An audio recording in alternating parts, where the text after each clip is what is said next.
It was almost real, the Pro Wrestling History Podcast, episode 53. Hello and welcome to this episode of It Was Almost Real, the Pro Wrestling History Podcast dedicated to the history of professional wrestling from 1870 to 1920, although sometimes we'll even range up into the 30s and 40s depending on the topic. I've called a bit of an audible this week. I was intending that normally the third week of each month I release a blog post instead of a podcast. But since I had covered the first night of Wrestlemania 40 with last week's show, I wanted to cover the second week of Wrestlemania with this week's show, which I will do in the review portion. So I was actually going to talk about the video that was released this week of the confrontation between CM Punk and Jungle Boy Jack Perry at the Wembley show. And I recorded that as well as about half of the history topic this month and realized that the wrong microphone was doing all the recording. So I'm sorry you're going to miss that 28 minutes of audio gold, but hopefully I can pick it up with this version. So one of the things I covered was that now that I have completed the Sherlock Holmes of St. Louis, which was the book on St. Louis Chief of Detectives William Desmond, I will now be moving on to work and finish the John the Nebraska Tiger Man Pesek book, and that's coming along pretty nicely. So I do believe that I will be able to make my original goal of late June, early July for that book, and then there'll be a pause because I'm very busy between the middle of July and the end of September, so I'll research during that time frame. And then I'll start working on the new book sometime in late September. So you're probably looking at a November, December, January release, depending on when I get to start on the new book. So looking forward to getting the Pesek book, one I've wanted to work on for quite a while. And I'm looking forward to getting that out as soon as I possibly can. The other thing I wanted to cover in the update, I should say, which I didn't say in the last one, so maybe it wasn't that great. The next episode that we're going to have should be the entire gang back together, which is always a frustrating time for me. It's like herding cats, ill-tempered cats who don't want to be herded. But I will do my absolute best. We'll probably cover a lot of the news that's happened in the last couple of months, as much to catch Dan up with what's been going on as to get his opinions on some of it. But I wanted to end the update section by talking about the video that was released this past week by AEW, which is the backstage footage from Wembley of the confrontation between CM Punk and Jungle Boy Jack Perry. And I think that the reason that Tony Khan released this, well, I should say first of all, the reason I wanted to talk about that first is because that's going to lead into the history topic because Tony acts more like the original backers of professional wrestling did than the promoters who developed the promotional system in the 19-teens and the 1920s. Prior to that, managers of wrestlers were more in control of the wrestling events, and they would stage those through finding financial backers for their events. So I'm going to tell you why I see Tony acting more like that than the traditional promoter we think of. But there was an interview with CM Punk on the MMA Hour with Ariel Helwani, where CM Punk was critical of some of the things going on in the EW and said one or two mild things about Tony Khan, which apparently upset him enough that he wanted to get his side of the story out by releasing this video footage.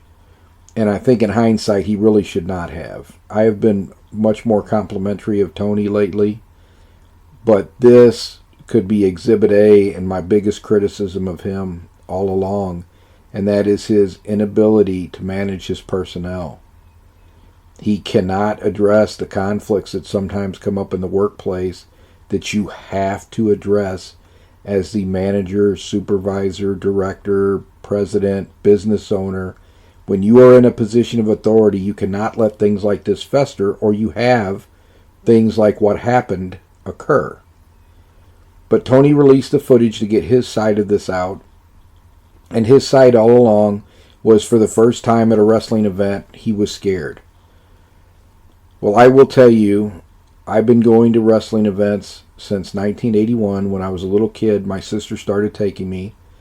It's one of the reasons I became a fan, is because it reminds me so much of spending time with my sister, who was 15 years older than me, because we both liked wrestling, and I was the only one in the family. There's 8 siblings.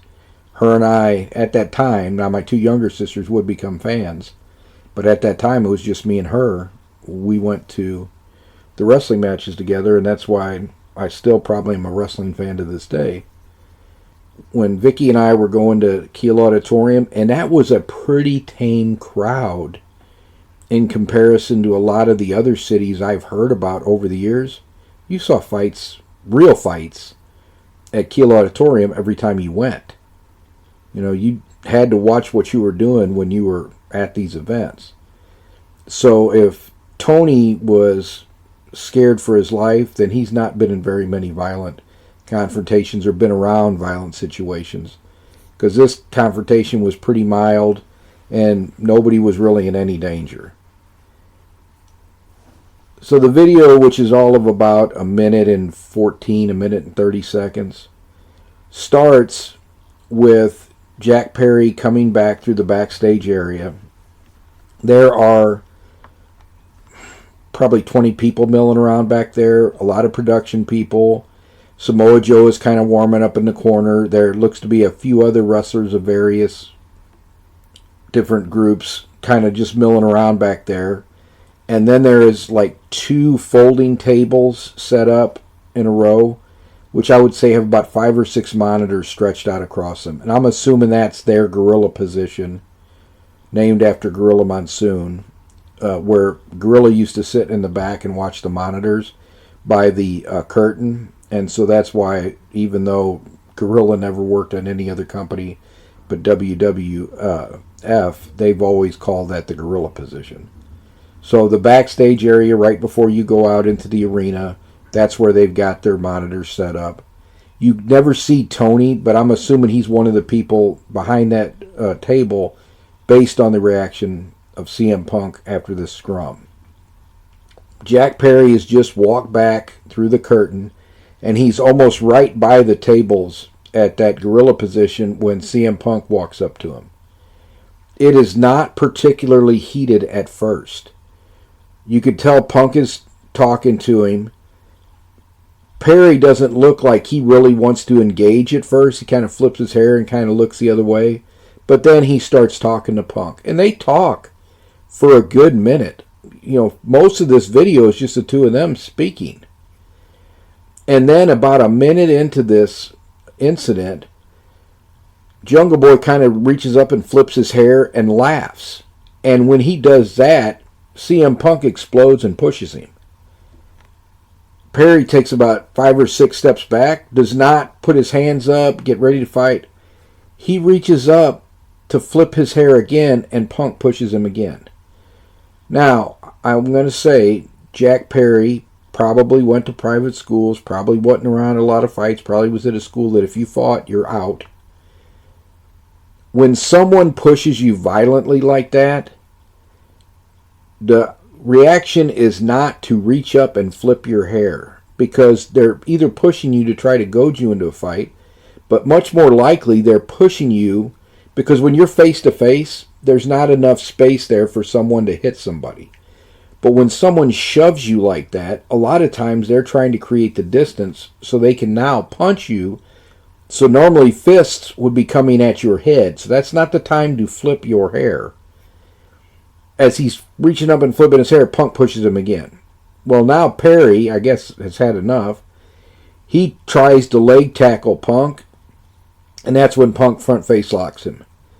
He had that front face lock on him for 2 seconds maybe.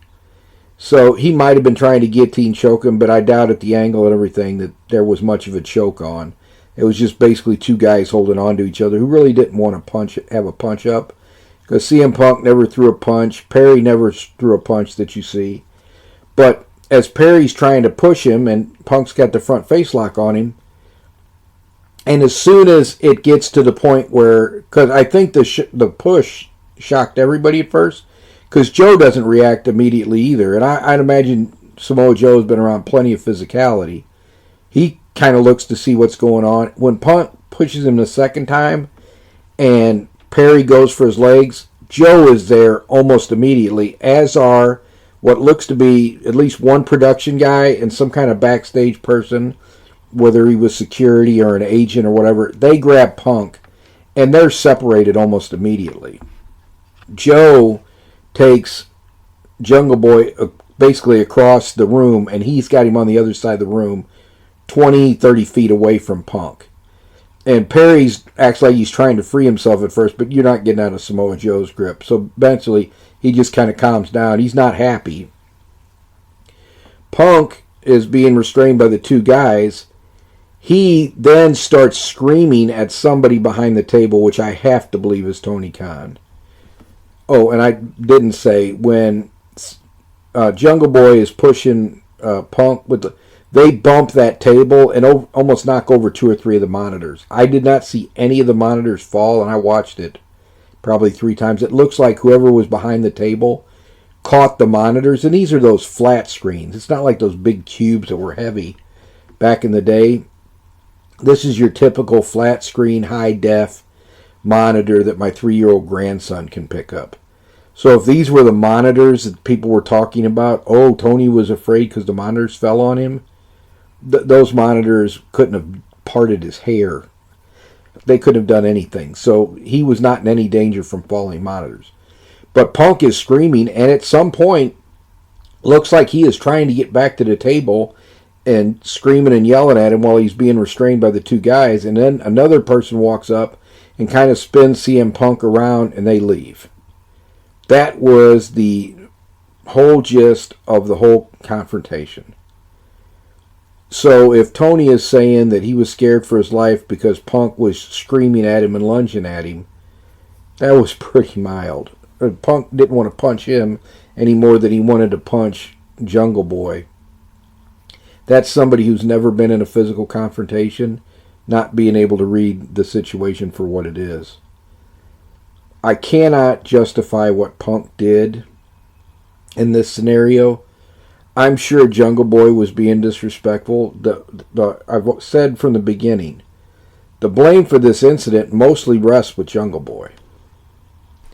He had no business making the comments about the glass after Punk had told him he was not going to break a rental car window on Collision, which was CM Punk's show at the time. Perry went out in the arena on the pre-show. He's not even on the regular pay-per-view.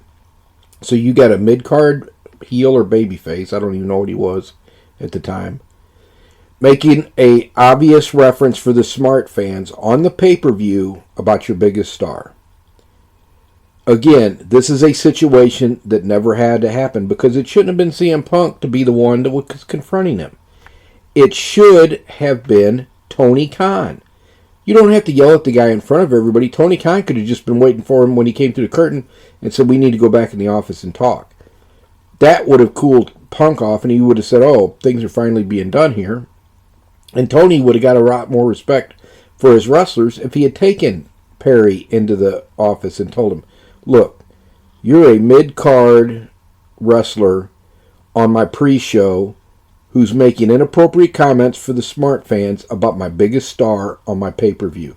This is the biggest event in AEW history, and you are not going to ruin it with your personal peccadillos.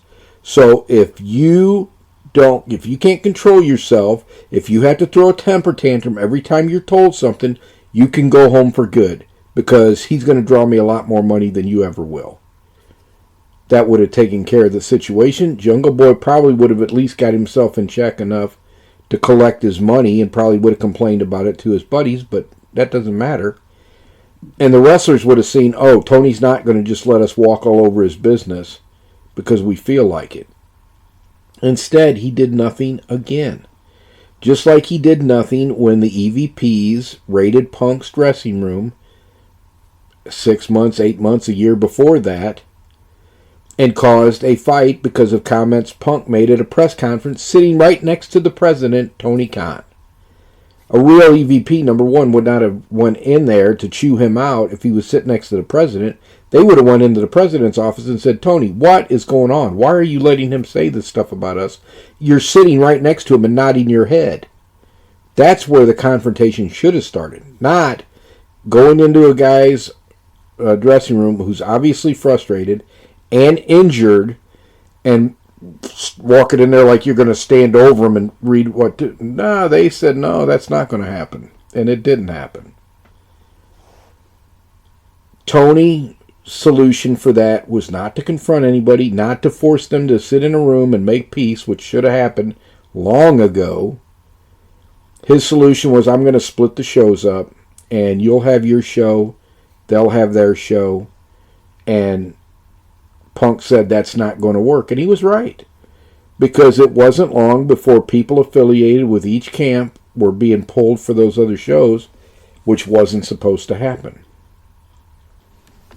Without question, this has been my biggest complaint about Tony from the very beginning, is his inability to manage his company. You cannot be the super nice guy that everybody says you are. CM Punk said Tony's an extremely nice guy in the interview that upset Tony with the MMA Hour. But you cannot be the nicest guy in the world to everybody and then just ghost all the problems and think they're going to get better. They won't be. If you're the supervisor, the manager, director, president, vice president, whatever your position of authority in an organization is, things do not get better on their own. They always get worse. You have to actively manage your personnel, and you actively have to manage your personnel issues. If you don't do it, this is what results. So his solution was, well, I'll get rid of Punk, my biggest star, the only person who brought a million people to any event, and we'll go back down to our audience of 700,000 or 800,000. It was a terrible business decision.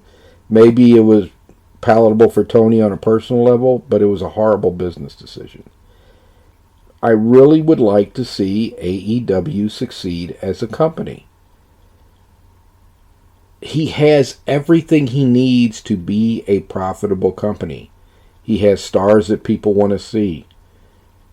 If he made better decisions about the buildings he booked, well, first of all, the very first thing he has to do, he has to start actively managing his personnel. Or, number two, which is what he needs to do for sure, put the right people in positions that will do that for you. Tony needs to quit doing everything. You can't do everything. Put the right people in the right places. He's already done the right thing by releasing some of the wrestlers that he's not using. It's not the end of the world for them either. They can go back to the independents, and then they can hopefully build their reputation back up where Tony is interested in bringing them in again. Or they could always try to get WWE interested in them and developmental. But he has to cut the payroll too. Or he can just say, well, I don't really need to do that because I've got so much money. But eventually, you're either going to run out of money, and then the company's going to go. And it doesn't matter if it happens 15 years from now. It's still, if you mismanage the company eventually will die. They always talk about Jess McMahon, and Jess McMahon did promote some wrestling, but he was also really heavily into boxing promotion. The first really true wrestling promoter in that family was Vincent James McMahon, Vince McMahon Sr. And he sold his company in 1982 to his son, Vincent Kennedy McMahon. McMahon sold the company eventually to Endeavor, but it is now run by his son-in-law.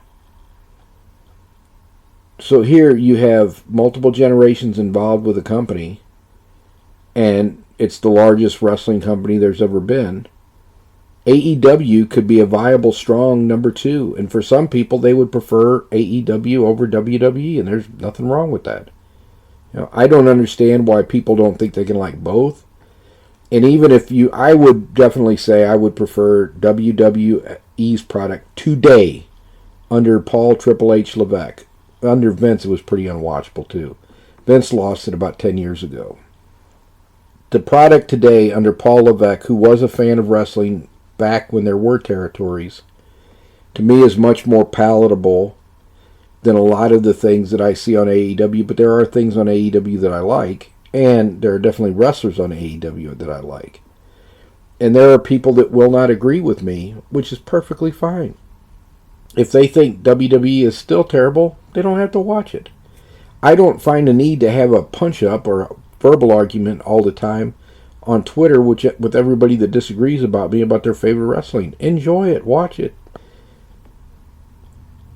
Tony, though, reminds me of the old backers in wrestling who they would get financially involved with wrestling so they could see the matches between the wrestlers that they wanted to see. So prior to the 19 teens, when local promotions started to spring up, and the promotional system was eventually born, when you had Curly in New York and Bowser in Boston and Tom Pax in St. Louis, and some of the really early local promoters that most people probably never heard of, like Jerry M. Walls in Lexington and Louisville, Kentucky. Before they started to spring up and build their promotions, pro wrestling, for the most part, was controlled by the pro wrestling managers who would find skilled wrestlers and start traveling the country with them. And if they found a town where the wrestler was really popular and they could draw well, they would go to that city and stay there until they either wore out their welcome or they pulled off a gambling scheme that the fans found out about it and killed the town. So until they wore out their welcome or were caught in a gambling scheme, the managers would kind of camp out in an area and look for backers.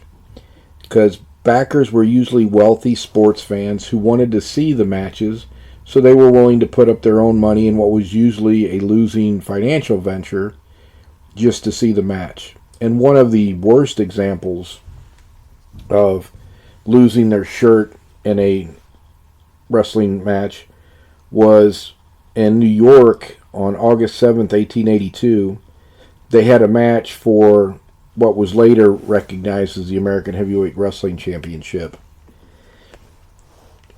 Joe Acton had come from England to wrestle Edwin Bibby, who was the recognized champion of America. Now, when Bibby won the title, in parentheses, the American Heavyweight Wrestling Championship really didn't exist as a distinct title, and really wouldn't until the time of Evan Lewis. So sometimes you would hear it referred to as the American Championship, other times as the world title. And so for this match, Acton, who had just come from England, wrestled Bibby, who was also from England, for the World Championship, because they billed Bibby as the American champion based on his victory of Duncan Ross in January of 1881, and Acton was considered the English champion.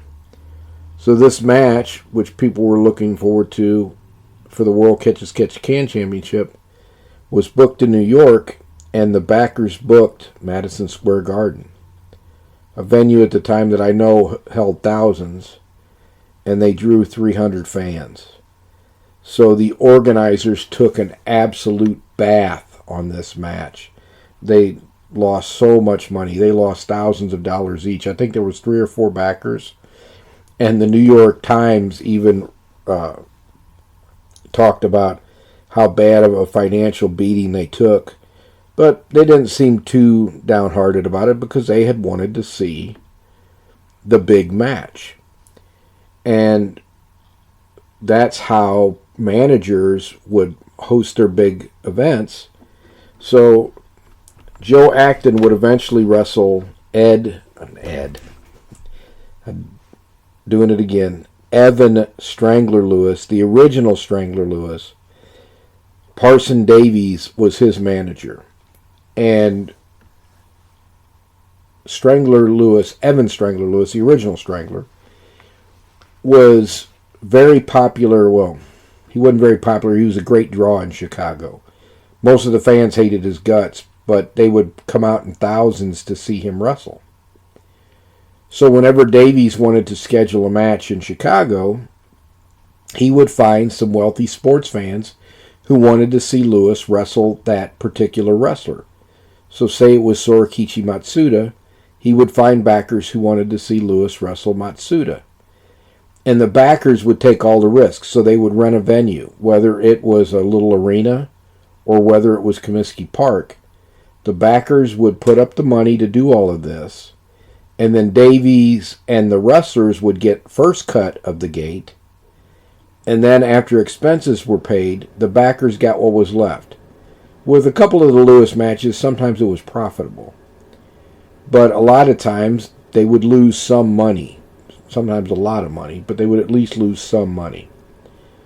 Which the backers, for the most part, didn't seem to mind because they had disposable income. Except when the wrestlers were working. The backers were not backing them to see exhibitions. That's the difference with today. People want to see the great matches that they know are an exhibition. Back in this day, they wanted to see two legitimate wrestlers wrestle a legitimate contest to see who would win. That's why the backers put the money up. So Lewis normally had no problem finding backers, but he had a little problem in Chicago for a couple of years because in 1887, after dominating most of the wrestlers in the U.S. in legitimate contests and almost beating William Muldoon in a Greco-Roman match, Lewis wrestles a series of 2 matches with Joe Acton for the American Heavyweight Wrestling Championship. And Lewis would actually really establish this title as the American Heavyweight Wrestling Championship during his reign. But the first match they wrestled, Acton won. Both of these matches were in Chicago. And both of these matches were worked. They worked both matches.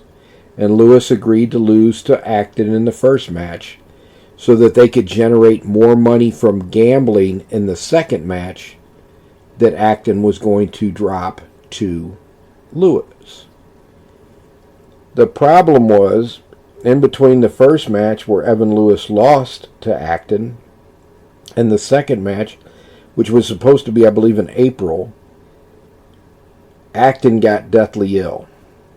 So once Acton got really sick, they had to postpone the match a month. And when Acton went to the ring that night, he was in such bad shape, he couldn't hide the fact that Lewis and him were working the match.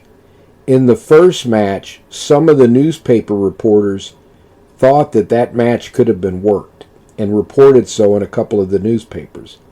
But the opinions were so divided, and many newspaper reporters said they thought it was a legitimate contest, that fans and the backers wanted to see this second match because they thought the first one was a legitimate contest. Well, during this match, Acton is so ill that he can't hide the fact that him and Lewis were working. In fact, they have to end the match a little bit early. I think Lewis won it in 3 straight falls. Or not 3 straight falls. Lewis won it in 3 out of 4 falls, but I think the original plan was for him to win it in 3 out of 5 falls, because then that would generate some extra gambling revenue. So a lot of times you knew that a gambling scheme was going on based on the fastest fall, which was something that the wrestling fans used to bet on quite a bit. Who would get the fastest fall?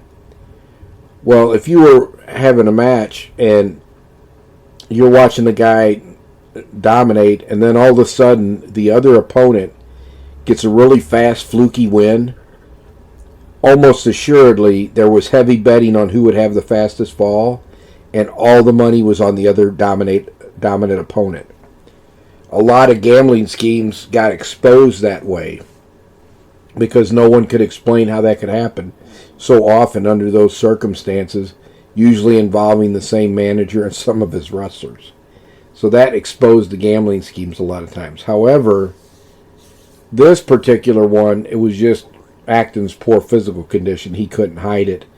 And they had to call an audible in the ring. Instead of going 5 falls, they only went 4 falls. Lewis won the first fall, Acton the second, and then Lewis won the third and the fourth, which were also very quick, like 5 minutes and maybe a minute to 2 minutes, because Acton couldn't go anymore. He had to get out of the ring. He was so physically ill and exhausted from getting back into the ring too soon. Well, that exposed the fact that they were working. That was reported all over the country. And Lewis and Davies had a hard time finding backers in Chicago for a year or two. Eventually they would. People have short memories. But anytime a gambling scheme like that was exposed, or the fact that the wrestlers were working was exposed, always hurt the ability of the promoter to get backers. Tony kind of promotes like that because Tony wants to see the dream matches. So he'll pay big money to get people that are big names with the smart fans like Will Ospreay, Kenny Omega, Kazuchika Okada. He'll pay the big money to get these guys so he can put on these dream matches, which he, as a big wrestling fan, wants to see himself. And his booking is all about setting up these big dream matches that he wants to see himself. But for his long-term business, it's leading to all the complaints about the inconsistent booking, the overspending for certain stars, because Tony wants to see them in the ring, and a lot of the issues that Tony is having is because of how he views wrestling, how he's running his company, and how he's all focused on the dream matches. It's great, but you've got to have a reason to want to see that dream match. And my review today might get into some of those reasons. But a dream match without very much reason for why it needs to be happening is difficult to draw fans with, as Tony is finding out. So he books more like a fan that really wants to see his favorite wrestlers wrestle each other than he does a businessman trying to make money and building a product more and more people will want to see. So enough. I don't want to belabor on Tony all day, because actually I share the view most people have, that he's a nice guy. He wants to do well, and he's kind of probably been taken advantage of a little bit. Tony, I hope you straighten it up. I hope you turn it around, and I hope you make much better business decisions than you've been making, because there needs to be 2 viable companies. Because even with Paul Triple H Levesque in charge instead of Vince McMahon, you still don't want it to be only one company. Speaking of the other company, because this has kind of been an AEW heavy episode, Wrestlemania 40, which is, I texted with my sister who was watching it. I said, this is probably the best WrestleMania I've seen since Brett and Austin in the 90s. And then before that, you probably have to go back to WrestleMania 3 and 1. This was booked extremely well. There was not a whole lot of filler, and that, most of the matches had a purpose. Even though they weren't all good, I will make sure to point out the ones that I didn't think were that good. But I think that they did a lot of things right. If this is the first thing that they're wanting to put their flag in and chalk it up to the Paul Triple H Levesque era, which they've really made a point with this pay-per-view. So I think Endeavor's bought into Triple H as the leader, which is a good thing. And I look forward to seeing what they're doing now, instead of how stupid is this going to be. I could watch, under Vince, I could probably do 8 hours of TV in about 20 minutes. Because if there was one thing in there I wanted to watch, it would be doing something. Today it's much more difficult to do that. They have a lot more interesting, compelling storylines. They're setting things up well. They're telling very good stories in the ring. They're doing most of the things that made professional wrestling what it once was, which was a lot more popular than it is today with a much bigger fan base. But night one got started off with Drew McIntyre versus Seth Rollins. And it was a very good match, as you would expect it to be. CM Punk was doing commentary during this match to kind of further his issues with Drew. And as would be expected, once Seth came out of the first night's main event, compromised with the bad knee. And we knew that knee was injured, but he said he was still going to be at WrestleMania. I think between the two nights, his knee might be really shot, because at the end of the main event, he had a really hard time getting in the ring to celebrate with Cody, and he had to be helped out by a couple people. I think that he's probably going to be off TV for a while with the knee surgery, because it looked really bad.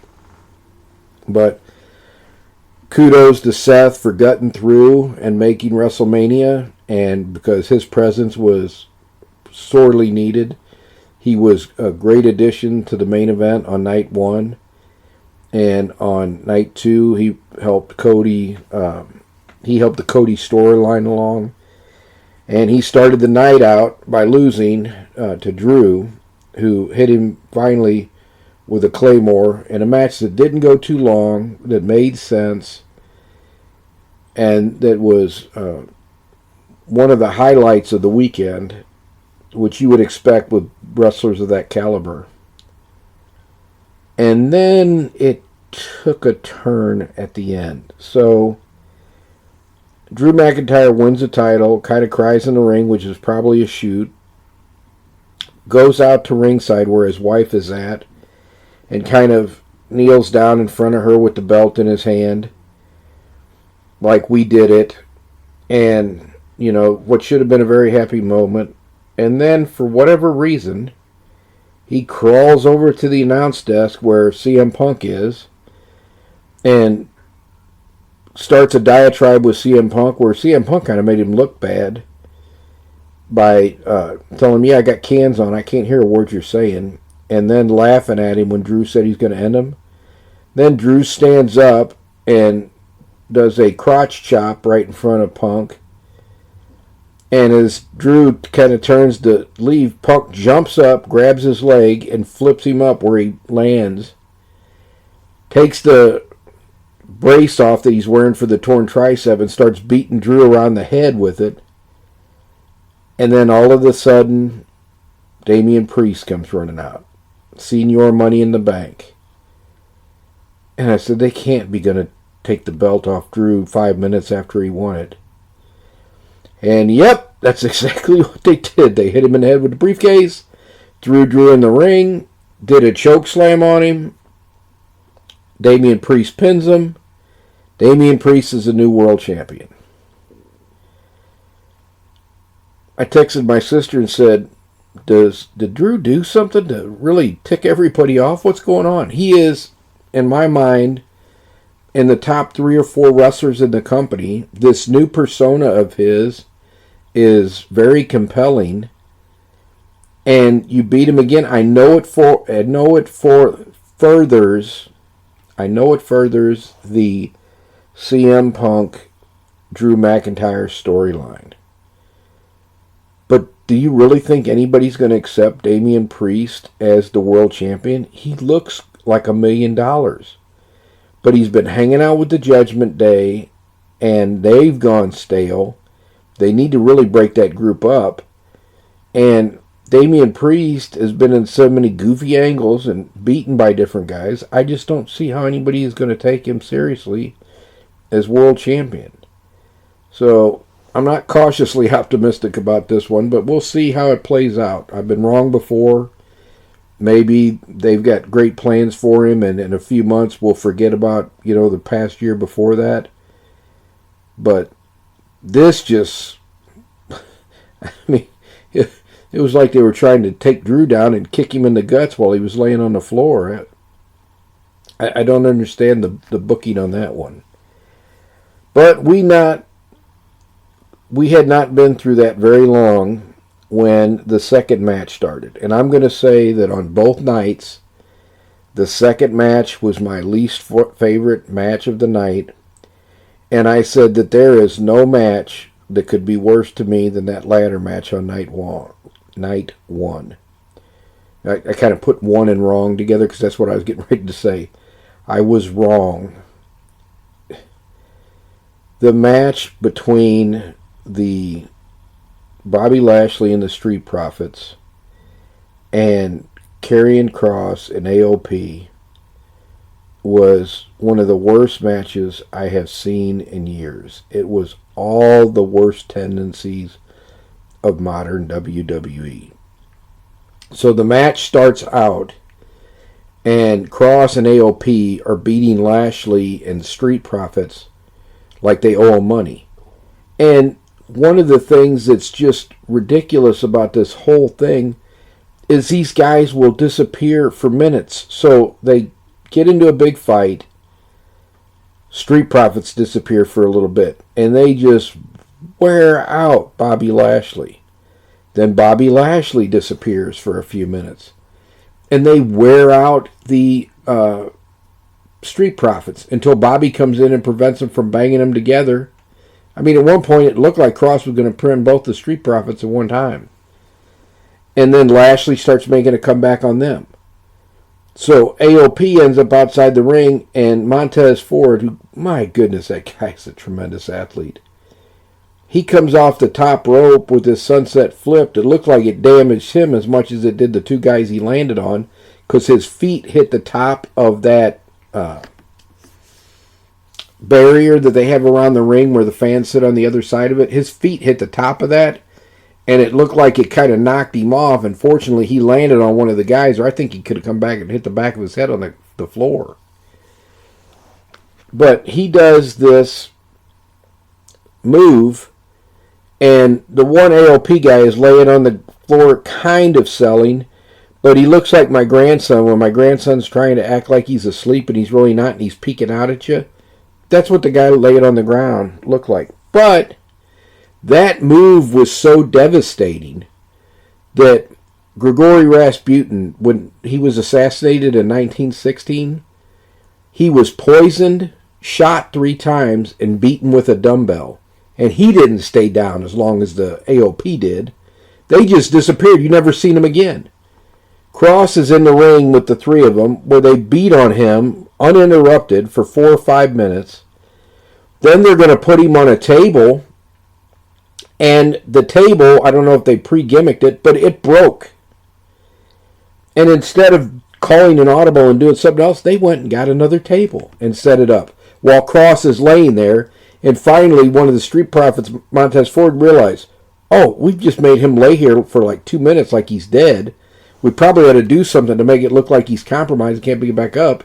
So he gets the kendo stick out and starts wearing out Kross for a minute or so while they set the second table up. Then they put Kross on the table. Then Ford climbs to the top of the rope and milks it for a second, and then comes down on the guy. So you have Kross laying on this table for minutes, waiting for a guy to jump off on top of it, and just looks like an idiot. Scarlett and B-Fab had gone through a table on the outside of the ring in a totally gratuitous spot, and she was still laying out there with B-Fab. They were laying out there for 3 or 4 minutes. People just disappear for long periods of time out on the floor. You never see them again. And I never seen AOP. I don't know if they'd come out and picked him up with a stretcher. You know, if they materialized like Star Trek. I have no idea what happened to him because I never saw the guys again. Even after the match was over with. Kross came up, picked up Scarlett, and carried her to the back. You never seen the AOP. Finally, after they do the easy for me to say. After they do the frog splash, they pin him. 1, 2, 3. Thank God that match was over. That is the absolute worst match of both nights. It did nothing for Lashley. It did nothing for the Street Profits. It pretty much killed Kross and AOP. I don't know if they're going to break that group up. They're going to send Cross back to NXT and maybe cut his hair. I have no idea what they're going to do. The hair he had this time was a little better because it made him look kind of sleazy. But when he first came out there with hair, it's like, you look a lot more intimidating when you were bald. But that was a horrible match. Fortunately, after we see the Hall of Fame inductees for this year's Hall of Fame induction class, we move to the match between AJ Styles and LA Knight. And LA Knight is super over. AJ is super talented. I expected this to be the best match of the night. And it was just a really good, modern wrestling match. I think this match would fit in WWE. I think this match would fit in AEW. Quite a bit of high flying, some ground wrestling. Fundamentals, of course, super solid with the two of them. But it was just sort of a ho-hum match. There wasn't much fan reaction. I was kind of dead at that point. But I started thinking, so how I watched WrestleMania. I watched the first night straight through while I sat here. The second night, I had to go somewhere, so I watched the first match, which was the title match and the title switch. And then by the time I got back, they were going into Bayley versus Io Sky, which I watched. Good match. And then I watched the main event. So I had to go back and watch these matches in the middle afterwards. And there wasn't a whole lot of reaction during the AJ and LA Knight match. But I'm wondering if that's just because the crowd was exhausted. I mean, you're talking 2 nights, 4 hours at least each. And I'm assuming that a lot of the crowd, and maybe that's a bad assumption, but I'm assuming a lot of the crowd came for both. Because I find it hard to believe that you would go to see whether it's going to be Bloodline rules or not, and then not show up the second night for that main event, which was the big selling point for the last year. I think the crowd was just starting to get a little worn out at this time. It was a good match. I mean, technically, it may have been the best match over the weekend. But it was just sort of ho-hum. It really didn't, have you jumping out of your chair. It progressed like you would expect it to progress. And LA Knight won at the end, which is probably the right decision. They need to heat him back up a little bit. He got over with the fans without any office support, and now he's struggling a little bit. The next match was the U.S. title match with Logan Paul in a 3-way match with Randy Orton and Kevin Owens. Usually 3-way dances are right up there with ladder matches for me, and that if I never saw another one again, it would be too soon. This is one of the few in a long time I enjoyed because of the storyline going into it. Logan Paul is a tremendous cocky jerk heel. I mean, and the things he can do athletically are simply amazing. So he's grown on me a lot over the past year. But I don't like part-timers holding title belts. So I was hoping the WWE was going to take the title off of him. Of course they didn't. And they also managed to make you understand why Owens and Orton would be fighting with each other. But as the match started, Paul comes out first, and he's in his sponsorship truck. And, of course, the sponsor mascot, is going to get involved in the match later on. The next one out is Owens, and as he's going through Gorilla, Sami Zayn stops him, which is a nice homage to the night before when Owens did the same thing for Sami, and Sami went out and won the Intercontinental belt. Sami did the same thing for Owens about the U.S. title, and actually had me thinking for a minute. Because going into the match, I expected Logan Paul to win, but I thought, are they going to put the belt on Owens? I could see him doing it. It's just not what I was expecting. And then Owens gets a golf cart, starts to come down, but then they play Orton's music. So Owens backs back up the ramp, picks up Orton, and they go to the ring because they have this mutual enemy they want to beat the snot out of called Logan Paul. And the match progresses as you would think it would. They're constantly double-teaming Logan Paul and beating him up. And as they're getting ready to pin him for the first time, after they've tried to pin him, Randy tries to double-cross Kevin Owens, which you knew was coming at some point. It's not successful, and they both look at each other, and Kevin Owens said, "So, are you wanting to go?" And Randy kind of shakes his head, and they just start fighting. And eventually, that will play into this match because Owens went to give a move to Randy, and Randy turned it into the RKO. And as soon as he did that, Logan Paul blasted him from behind, tossed him out of the ring, and then Frog splashed him for the win. Really good match overall. Paul is an amazing athlete, but I'm still not all that crazy about a part-timer holding the title. But we'll see what happens in the future. But good booking, good story. Then we move on to Bayley versus Io Sky. I thought this was one of the better technical matches. Bayley is really, really good, and WWE was smart to put the title on her and let her bring up the women's division a little bit. So, good on her.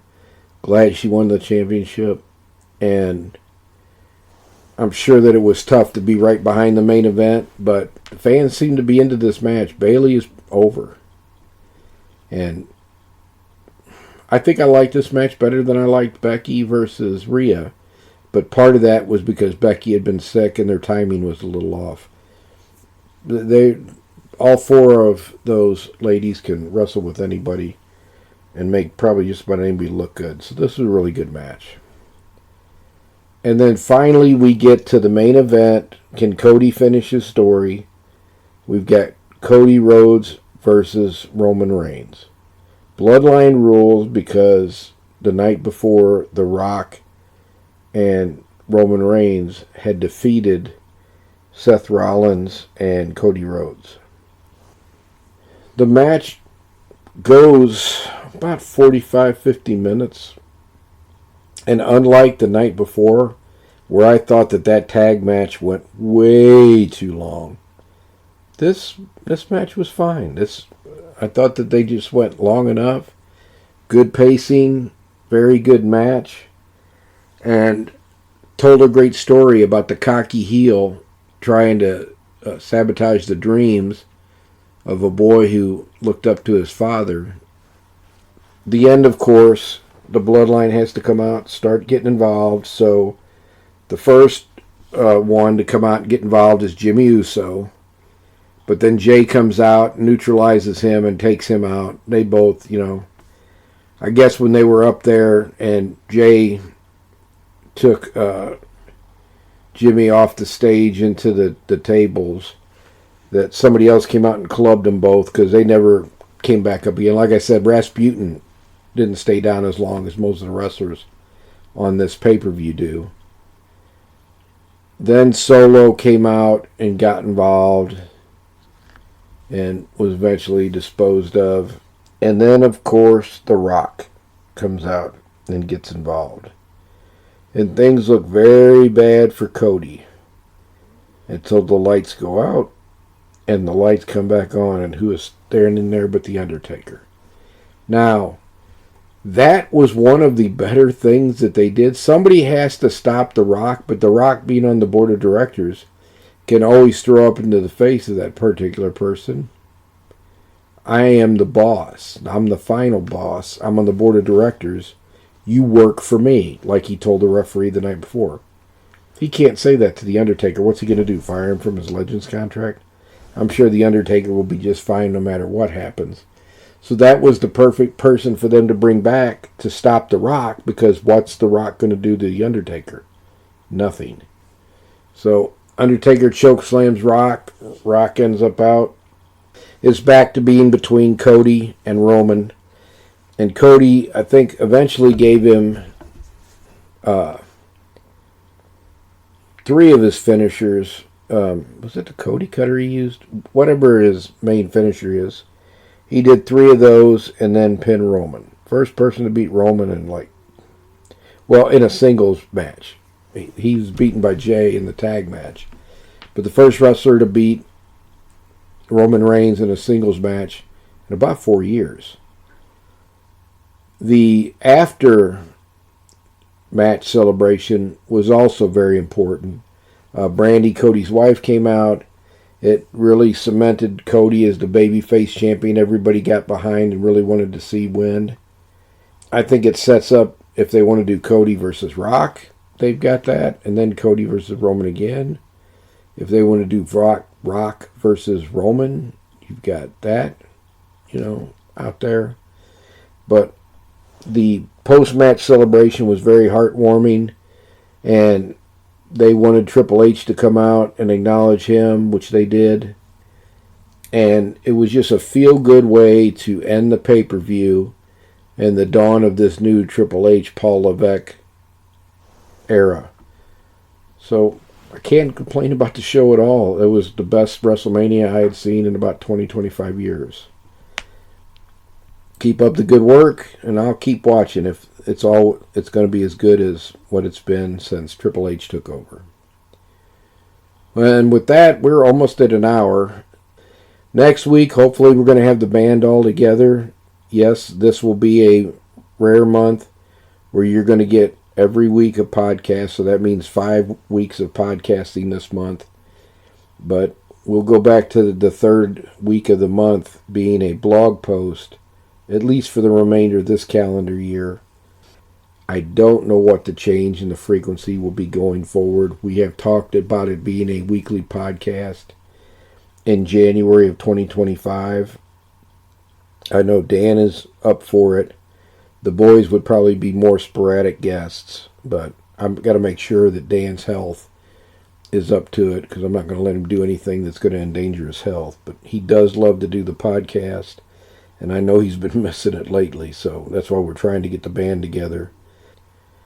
So with that, I will leave you for this week. I hope you enjoyed the podcast. If you've got any questions, feel free to reach out to me at kenzermanjr.com. There's a way you can contact me there. If you like and enjoy the show, please don't forget to rate and leave comments about the show where you listen to the podcast. That helps us with discoverability and help more people find the show. And with that, have a great week, everybody. Bye-bye.